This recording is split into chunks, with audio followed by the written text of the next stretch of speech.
మేళ్లను శ్రద్ధగా సాక్ష్యాన్ని మనం ఆలకిద్దాం. దేవుని నామానికి వందనాలండి. కూడొచ్చిన సహోదరులందరికీ నా వందనాలండి. డాక్టర్ జూలియమ్మ గారికి నా వందనాలండి. నా సాక్ష్యం ఏంటంటే అండి, గతంలో నేను 21లోని కరోనా వచ్చిందండి. ఇదేంటంటే నాకు అసలు దేవుడి గురించి తెలిసినప్పుడు ఏంటంటే మా నాన్నగారి విషయంలోనే గొప్ప కార్యం చేశారండి. అప్పటి నుంచి నాకు దేవుడు అంటే కొంచెం ఇష్టంగానే ఉండేదానండి. మా ఆయనగారు మాత్రం విగ్రహారాధన అండి.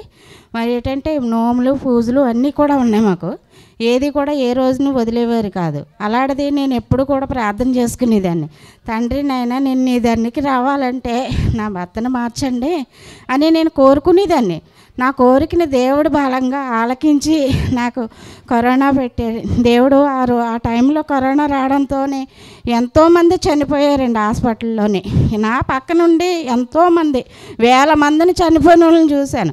కానీ నేను ఒకదాన్నే బతికి నిజంగా నెలల హాస్పిటల్లో ఉండి ఈ కరోనాలోంచి జయించి దేవుడు నన్ను రక్తం ఇచ్చి కనుక్కున్నాడండి.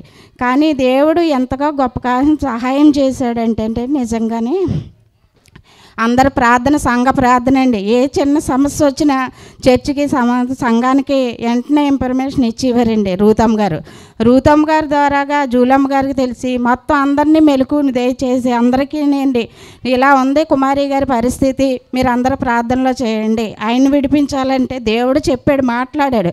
ఆవిడ సజీవంగా తిరిగి వస్తుందని నమ్మకం ఉంచండి అనేసి అమ్మ చెప్పేది.